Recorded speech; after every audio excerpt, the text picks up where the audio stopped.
Hi, welcome to a video of my flea market finds for Sunday, September 7th, 2025. A short, relatively boring video. Well, I didn't oversleep. I chose to get up around 5:40 a.m. I got up at 5:38 a.m. before the alarm went off. Didn't want to get there too early. Well, I should have, because one of the usuals had brought great vinyl records without any warning, and other guys got to it about like 20-40 minutes before me, so oh well. But I got a few things, so no jackpots, otherwise it would have been earlier than the time I arrived. I arrived at 6:38, way too late. I left 1 minute to 10. First purchase was a practical one. You always need some Gigolo, and I do have some, but those cans are like pricey, like $8-10 or $8-7, several dollars. So the guy had all kinds of used cans of all kinds of products, and he had a Gigolo. It's about, from the weight of it, I'd say 80% full with the straw. $1. Duh, yes, okay. He had another one with the no cap, and the button you press was broken or had some, it's got towel taped to it, I don't know. I just got this one. Then I got second purchase. A guy had some rare toys. Prior to buying this, a guy had some rare toys, like cool stuff. He had a Fisher-Price bus with characters and everything in great shape, the original string, but it didn't have any stop sign that opens up. And I looked at the copyright on the bumper. It said 65. Whoa! So that I got really confused. Okay, the one I had as a kid, did it have the stop sign or not? And I couldn't remember. So I have to look up what year they added the stop sign. The problem is now it's sold. It was $18. Maybe I should. I didn't want to buy it if it wasn't the same as the one I had as a kid, because I'm not selling back stuff is hard. Anyway, I went back and he kept adding stuff. I saw a lot of cool stuff that I didn't buy. I don't regret. He had a Fisher-Price. Oh no, that's the seller next to him. He had a Fisher-Price Garage, complete, in its box. The box wasn't pristine, far from it, but it had the box. And it was $80. So no, I already have it, but I took photos. So I don't know how they came out. But he did have one item I really wanted. He had a few Atari 2600 cartridges, or compatible Atari 2600. He didn't have tons of them. I don't think he had more than 5 or 6. But he had the cartridge I wanted, Fathom. Fathom is the last game I enjoyed. I didn't even have my Coleco Gemini back then. I had sold it, but I had a cousin that I visited often who had an Atari or Gemini, I don't remember, probably an Atari. And I remember in his basement playing this game. That was the last Atari game in the early 80s that I was hooked on, but not hooked enough to buy a console again and get the game. But Fathom is a game where you're either a bird, a gull, trying to touch certain clouds, white clouds, to get points, but if you take too long, the clouds turn gray and then you lose points. And every time you press the button on the side, well, the other side, your bird would like whoosh whoosh go up. It was really something satisfying about it. And if you plunge into the ocean, you became a dolphin. You had to find a key, and it was so, I don't know, I love this game. I love the background sounds, not music but sounds. So I always wanted to find this one, just this one. It was Mark 20. I asked him, what's your best price? He said, you can have it for 10. Yes, that's the price I wanted, so I gave him 10. I didn't test it yet because I can't reach my Atari. It's in a box downstairs, and it's there's so much stuff. What did I buy after that? Gigolo, Fathom. I saw the bus, I didn't buy it. Yeah, another table had a bunch of little things, and he had this, well, obviously burnt out. All 4 bulbs are burnt. Sylvania Magic Cube, and I do have a camera. It's mostly for display purposes, but I remember my mom had one, and I actually, what am I saying? I still have the one she had. that she bought back then, that she took pictures of me very young. I still have the original camera. I do have a burnt out Cube, but I got this one. My goal was to offer it to another seller of cameras and ask him if he wanted to have it. I got it for $1. So, but yeah, it's cool. You never see those. I see a lot of people trying to sell those 126 cameras, cheap Kodak cameras, but they never have any cubes on it, not even for display. Flash, the flash cube. And then there was this lady who saw me while I was going through some aisle, and she said, "Oh, I have a radio for you that you wanted the other day for $20. I'm in that other aisle there. When you pass by, I'll show you." I had no idea what she was talking about. So, okay, I don't remember, but I'll take a look. Turns out it wasn't a radio, it was a receiver.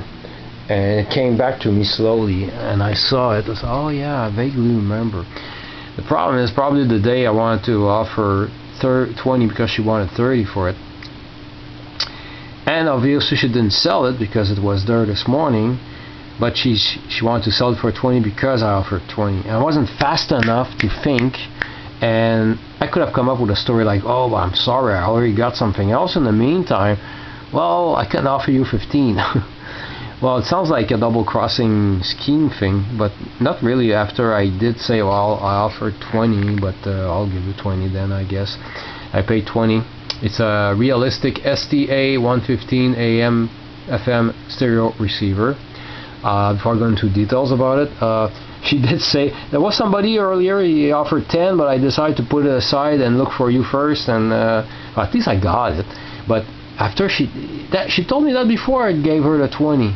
I should have said, well, then make up my story and say I'll give you 15. But it turns out that the only fault it has is that the dial doesn't light up when you plug it in and turn it on.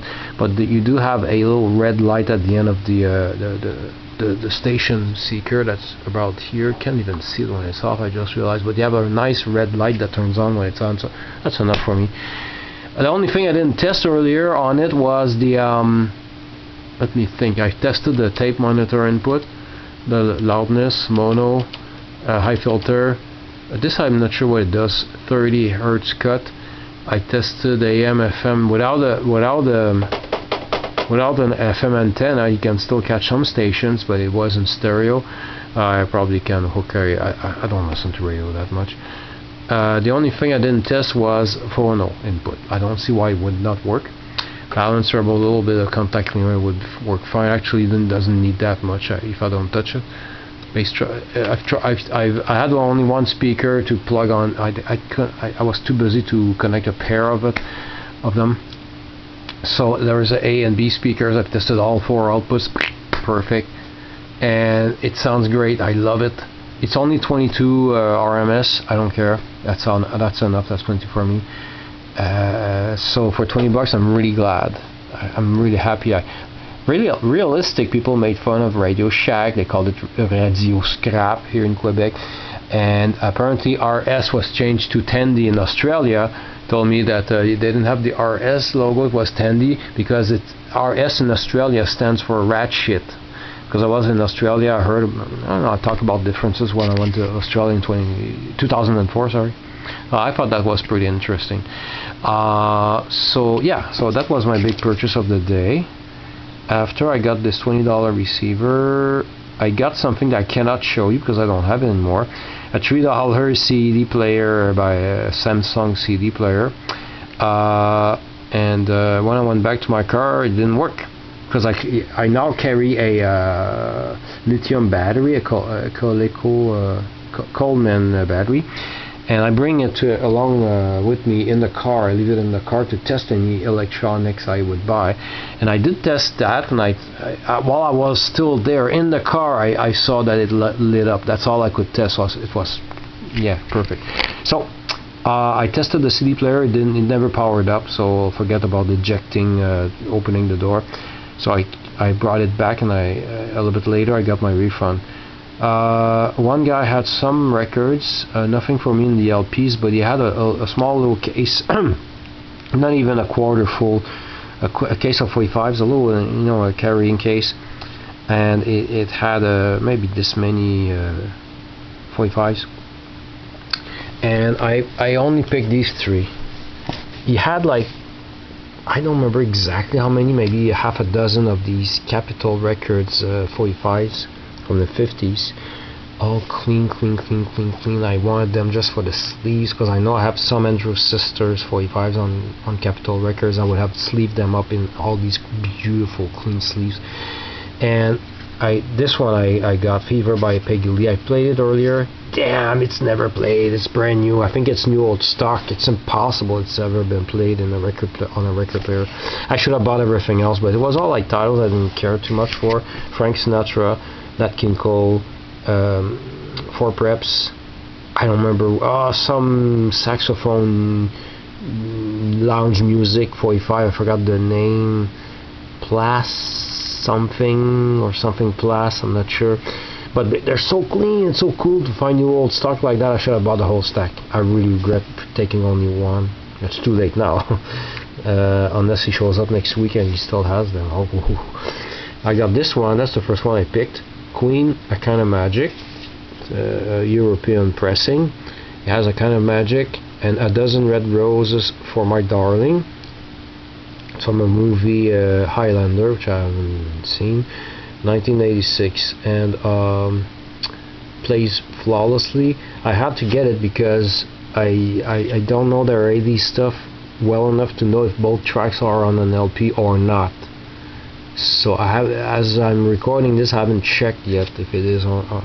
But I checked the record on the turntable. It plays fine. And this one I was excited. That also I didn't do my homework. I didn't check if it was like a common picture sleeve, but I've never seen it before. Cyndi Lauper, Girls Just Want to Have Fun. I've never seen this picture sleeve before, and this is a Holland pressing from Holland. Plays flawlessly, and yeah, there we go. Oh, it sounds like Right Track Wrong Track is not even on the LP, is it? Because there's only a little star next to Fun right there from the album She's So Unusual, but no mention about Right Track Wrong Track. Anyway, I do have the Canadian 45. So he said they were between 2 and 4. The picture seats were more expensive, but I can make them all at 2, and I offered, yeah, well, this one is a regular one, $5 for all 3. So okay, if I had that kind of deal with these 3 records, I really should have gotten all of the Capitol ones, but you know, it happens. After that, $5 for these 3 45s. I got the guy had a whole bunch of nice CDs, a whole box of them. When he said they were only $1 each, I had to take a closer look and pick some. And I picked more, and then I realized, oh, I have this, I don't need that, blah blah blah. And I only took what I needed, so I got these 4 CDs for $1 each. 2 records set on 1 compact disc. The Clash London Calling. I don't have any Clash albums. The only vinyl I have by The Clash is the 12-inch single of Rock the Casbah. There we go. I probably have this already, but since I wasn't completely sure, decided to get it. The Best of Miles Davis, the Capitol Blue Note years. 14 tracks, 66 minutes of Miles Davis for $1. Yes, please. Sultans of Swing, the very best of Dire Straits. I saw it goes all the way to, well, according to the year of the compilation, it's 1998. I saw there's Calling Elvis, and so might as well get it. And this I couldn't remember if I had or not on vinyl. Tommy the Who, $1 each. It's after these 4 CDs I got, yeah, a guy had a small stack of yucky, dirty, wet, soiled with gunk. I don't know what he got that from, a shed. A pile of dirty records. Some poor chap was taking a look at Rock and Roll Bash by the Crew Cuts, but it was in terrible shape. I didn't even bother. But they had a few 45s in there squeezed between LPs, and I found one I couldn't leave behind. It's a compilation promotional Coca-Cola record. Yeah, I've never seen so many songs on one 7-inch record. It's obviously a Quebec thing, or French-Canadian thing. It's called Chanson en Or. Savourer Coca-Cola. Suzanne Stevens, Beau Dommage, Beau Noir, Quentin Béguin. There's only Quentin Béguin I'm not familiar with. All the other tracks I have on the original records. This is a 1980 compilation. The sleeve and the States were made in USA. It says it's over 12 minutes on each side at 33 1/3. There's some noise, especially on the A side. I don't know if it's gunk or if I hadn't even cleaned it yet. I see there. Oh, it's probably, yeah, I think I might be able to clean that. I hope it's not, because it was, yeah, I probably can clean that up. So otherwise it sounds not bad. So, and of course Coca-Cola, very collectible. The sleeve has seen better days though.